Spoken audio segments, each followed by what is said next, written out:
Hello and welcome to Jwalpa coaching classes. तो बच्चों, इस वीडियो में हम एमसीक्यू सीरीज़ को कंटिन्यू करेंगे और जो एमसीक्यू सीरीज़ है वो हेलो एल्केन पे है। ठीक है, तो चलिए एक एक करके क्वेश्चन से स्टार्ट करते हैं। पहला क्वेश्चन है हमारे पास, C2H5OH can be converted into C2H5Br।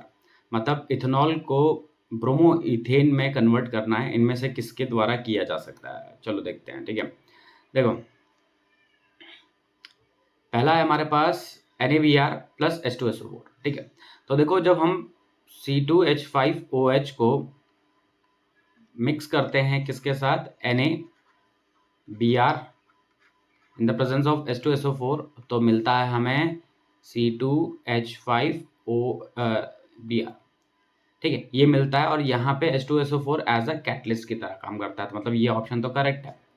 Second क्या कह रहा है, HBr। ठीक है, तो आपने प्रॉपर्टी पढ़ी थी कि अगर हम अल्कोहल को मिलाते हैं हेलोजन एसिड के साथ, किसके साथ, हेलोजन एसिड के साथ मिलाते हैं, तो क्या मिलता है हमें, हेलो एल्केन मिलता है, हेलो एल्केन मिलता है। और यहाँ पे जो हेलो एसिड है, हेलोजन एसिड है, वो HBr, तो ये भी क्या देगा, ये भी C2H5OH को देगा।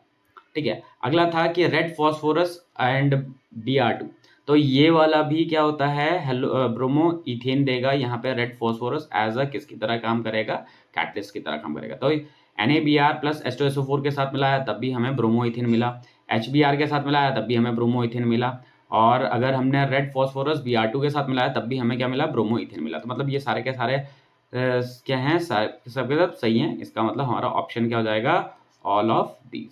ठीक है, ऑल ऑफ दीज है इसका ऑप्शन करेक्ट। ठीक है, चलिए नेक्स्ट क्वेश्चन करते हैं। कह रहा है Ri can be converted from alcohol by. ठीक है, कह रहा है इनमें से कि Ri, इनमें से अल्कोहल से Ri बनाया जा सकता है, किसका यूज करके। ठीक है, तो देखो बेटा, हमने प्रिपरेशन ऑफ हेलो एल्केन पढ़ा था, उसमें पढ़ा था कि अगर हम Ki के साथ मिलाते हैं in the presence of 95% of H3PO4, तो हमें हेलो एल्केन मिलता है। तो ये तो देता है भाई। ठीक है, साथ ही साथ में H2SO4 के साथ मिलाएंगे तो ये भी देगा। HI नहीं देता है, और रेड फॉस्फोरस प्लस I2 के साथ ये वाला रिएक्शन कैरी नहीं किया जा सकता। ठीक है, तो Ri को प्रिपेयर किया जाता है अल्कोहल से, इन दोनों का यूज करके। ठीक है, तो हमारा ऑप्शन क्या है, 1 और 2, that is option A correct है हमारा। ठीक है, तो दोनों से हम क्या कर सकते हैं, अल्कोहल से आइडो एल्केन बना सकते हैं। ठीक है, चलो अगला क्वेश्चन देखते हैं बच्चों। नेक्स्ट क्वेश्चन है, SOCl2 is preferred to prepare alkyl halide from alcohol. देखो हमने पढ़ा था कि हम हेलो एल्केन का प्रिपरेशन किस किस से कर सकते हैं, PCl3 से भी कर सकते हैं, PCl5 से भी कर सकते हैं, और SOCl2 से भी कर सकते हैं, तीनों से कर सकते हैं। लेकिन कह रहा है कि SOCl2 को प्रिफर करेंगे हम इन दोनों के कंपैरिजन में, क्यों करेंगे। तो देखो, जब हम इसके साथ यूज करेंगे, जैसे हमने ये अल्कोहल के साथ मिलाया हमने SOCl2, ठीक है, तो क्या क्या मिलेगा हमें, मिलता है एक तो हेलो क्लोरो एल्केन मिलता है, साथ में SO2 मिलता है, और HCl मिलता है। तीन चीज मिलती हैं। तो यहाँ पे देखो हेलो एल्केन को प्रिपेयर किया जा रहा है, लेकिन साथ ही साथ में H2SO4 और HCl दोनों चीज मिल रही है। ये दोनों चीज SO2 ये क्या है, ये गैस है। HCl ये भी क्या है, ये भी गैस है। दोनों के दोनों क्या है बेटा, गैस है। गैस होंगी तो ये क्या होगी, ये एवापोरेट हो जाएंगी, निकल जाएंगी यहाँ पे, और खाली यहाँ पे बचेगा हमारे पास क्या, क्लोरो एल्केन बचेगा। ठीक है, तो इनमें से देखते हैं कि कौन सा ऑप्शन करेक्ट है। Strong chlorinating agent. ठीक है, क्या SOCl2 स्ट्रॉन्ग क्लोरीनेटिंग एजेंट होता है? हाँ जी, होता तो है स्ट्रॉन्ग क्लोरीनेटिंग एजेंट, लेकिन इसमें ये नहीं पता कि इसको क्यों प्रेफर किया जा रहा है। ठीक है, अगला है SO2 and HCl are gases. ठीक है, तो SO2 और HCl क्या होते हैं बेटा, गैसेस होती हैं। तो गैसेस होने की वजह से ये क्या हो जाती हैं, ये एस्केप कर जाती हैं, तो ये वाला ऑप्शन तो करेक्ट है। आगे क्या कह रहा है कि pure alkyl halide is obtained. हाँ जी, क्योंकि यहाँ पे जो दोनों गैसेस थी ये तो एवापोरेट होकर निकल गई, तो हमारे पास बचा क्या बेटा, हमारे पास बचा है ये प्योर अल्काइल हैलाइड। तो प्योर अल्काइल हैलाइड मिलता है। ठीक है, तो SOCl2 को हम क्यों प्रेफर करते हैं, क्योंकि हमें जो हेलो एल्केन मिलता है वो प्योर होता है, और दूसरा इसमें जो इसके बाई प्रोडक्ट्स होते हैं साथ में, और जो भी प्रोडक्ट्स आते हैं वो गैसियस फॉर्म में होते हैं और गैसियस फॉर्म में होने की वजह से वो एवापोरेट हो जाते हैं, निकल जाते हैं। तो इसका ऑप्शन क्या है, both both B and C are correct. ठीक है, तो बोथ बी और सी दोनों चीजें क्या है, दोनों करेक्ट हैं। ठीक है, चलो नेक्स्ट क्वेश्चन देखते हैं। Butane on reaction with Cl2 and sunlight gives 1 chloro butane and 2 chloro butane by. देखो क्वेश्चन में क्या कह रहा है बच्चों, क्वेश्चन में क्या रहा है कि हम क्या कर रहे हैं, ब्यूटेन से बना रहे हैं, ब्यूटेन मतलब CH4 को मिला रहे हैं Cl2 के साथ in the presence of sunlight. किसके प्रेजेंस में, सनलाइट। तो हमें क्या मिलता है, 1 क्लोरो ब्यूटेन, सॉरी ब्यूटेन नहीं लिखा, ब्यूटेन तो लिख लेते हैं, C4H10 होता है, ब्यूटेन ये गलत लिख दिया था। ठीक है, तो क्या बनता है, 1 क्लोरो ब्यूटेन, 1 2 3 ऐसे, और साथ ही साथ में क्या मिलता है, 2 क्लोरो ब्यूटेन। ठीक है, तो यहाँ पे क्या कह रहे हैं बेटे, यहाँ पे कह रहे हैं कि ये जो रिएक्शन है वो किस प्रकार की रिएक्शन है। पहले तो देखो Cl2 में क्या होता है, Cl2 में कुछ इस तरीके से कि इनके बीच में बॉन्ड है, ये बॉन्ड अगर टूटता है तो ये जो यहाँ पे जो इलेक्ट्रॉन्स शेयरिंग हो रही होगी, ये क्या होगा, दोनों में इक्वली डिस्ट्रीब्यूट हो जाएंगे, मतलब जितने इलेक्ट्रॉन्स इसके पास जाएंगे उतने ही इलेक्ट्रॉन्स इसके पास जाएंगे, और ये बनते हैं बेटे क्या, फ्री रेडिकल्स। क्या बन जाते हैं ये बन जाते हैं फ्री रेडिकल्स। और यही फ्री रेडिकल्स आके क्या करते हैं, सब्स्टिट्यूट कर रहे होते हैं। तो ये किस प्रकार की रिएक्शन है, फ्री रेडिकल सब्स्टिट्यूशन रिएक्शन है। ध्यान देना, सेकंड जो रिएक्शन लिखा हुआ है वो किस प्रकार का, वो एडिशन लिखा हुआ, और ये क्या है, सब्स्टिट्यूशन। तो यहाँ पे क्या हो रहा होता है, सब्स्टिट्यूशन हो रहा होता है। सब्स्टिट्यूशन में क्या होता है कि हाइड्रोजन एटम को रिप्लेस कर लेता है कौन, हेलोजन रिप्लेस कर लेता है हाइड्रोजन एटम को। तो ये फ्री रेडिकल सब्स्टिट्यूशन रिएक्शन है। वहीं पे अगर हम सेकंड रिएक्शन को देखेंगे, है तो फ्री रेडिकल लेकिन एडिशन है, तो ध्यान रखना ये एल्केन एडिशन रिएक्शन नहीं शो करते हैं। ठीक है, एल्केन एडिशन रिएक्शन शो नहीं करते हैं। किस प्रकार की रिएक्शन शो करते हैं, सब्स्टिट्यूशन। तो ये कैसी रिएक्शन होगी बेटा, free radical substitution reaction. Free radical substitution इसलिए क्योंकि यहाँ पे जो सब्स्टिट्यूट कर रहा है वो कौन है, एक फ्री रेडिकल है। ठीक है, कार्बोकैटाइन नहीं यहाँ पे, और कार्बोएनाइन भी नहीं, क्योंकि यहाँ पे हमें किसके बारे में पूछ रहा है बेटे, यहाँ पे हमें पूछ रहा है कि ये जो रिएक्शन है किस तरीके की रिएक्शन है। और कार्बोकैटाइन और कार्बोएनाइन रीजन नहीं हो सकता, क्यों, क्योंकि ये क्या है, ये इंटरमीडिएट्स होते हैं। जब रिएक्शन हो रही होती है तो उसके बीच में ये कहीं पे बन रहे होते हैं। ठीक है, चलिए नेक्स्ट क्वेश्चन है,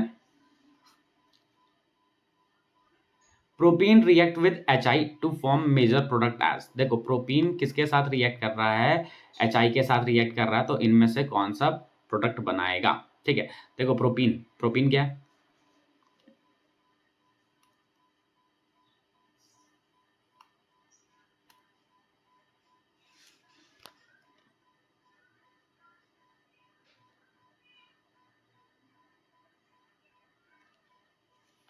हाँ जी, तो प्रोपीन कैसा है,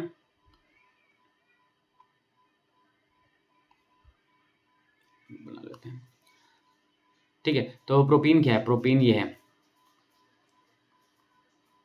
ठीक है, बाकी जगह हाइड्रोजन लगे हुए हैं। ठीक है, तो यहाँ पे 3 हाइड्रोजन, यहाँ पे 1 हाइड्रोजन, यहाँ पे 3 हाइड्रोजन। ठीक है, हमने बनाया नहीं, और साथ में हमने HI जोड़ना है। तो क्या रहा है कि कौन सा प्रोडक्ट बनेगा, तो देखो क्या होगा, जब ये होगा तो HI टूटेगा किसमें, H+ और I- में टूटता है। ठीक है, अब यहाँ पे क्या होगा, बॉन्ड फ्यूजन होगा, जो ये डबल बॉन्ड है ये टूटेगा। अब ये टूट कैसे सकता है, इस तरीके से टूट सकता है कि भैया ये ऐसा हो जाए कि इलेक्ट्रॉन इस पे चले जाएं और पॉजिटिव चार्ज इस पे चला जाए। एक कंडीशन ये हो सकती है, और दूसरी कंडीशन ये हो सकती है कि जब बॉन्ड फ्यूजन हो रहा होगा कि इलेक्ट्रॉन इस पे जाके, मतलब इसकी तरफ जाके इस पे नेगेटिव चार्ज आ जाए और इस पे पॉजिटिव चार्ज आ जाए।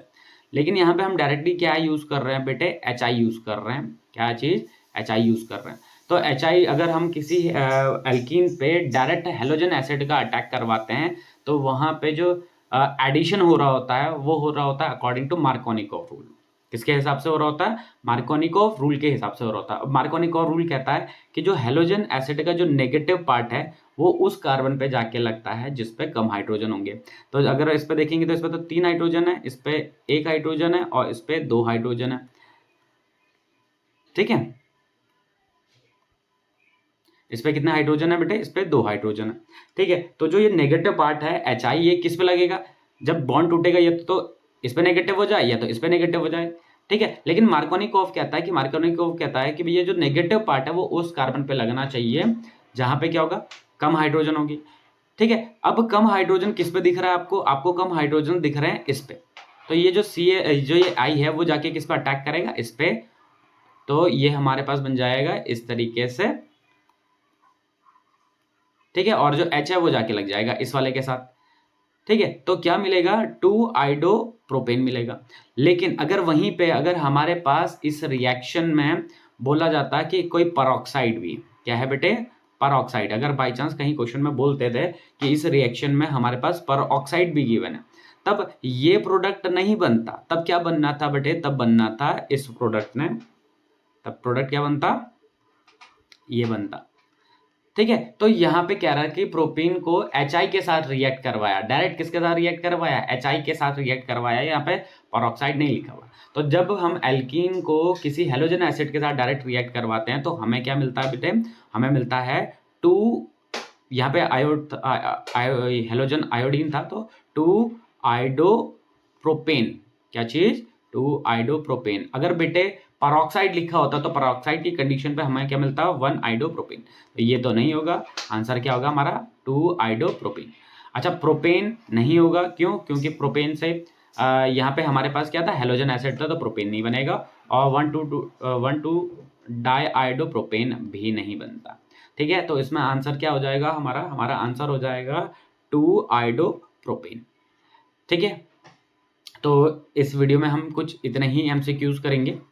ठीक है। तो नेक्स्ट वीडियो में मिलेंगे कुछ और MCQs के साथ। अगर आपको सीरीज पसंद आई तो लाइक करिए और शेयर भी करिए। ठीक है। और आप क्वेश्चंस अटेम्प्ट करने से पहले क्या करेंगे, आप पहले क्वेश्चंस देखिए और सॉल्यूशन चेक करने से पहले आप क्वेश्चंस को अपने आप से ट्राई करिए और कमेंट में आंसर कर दीजिए।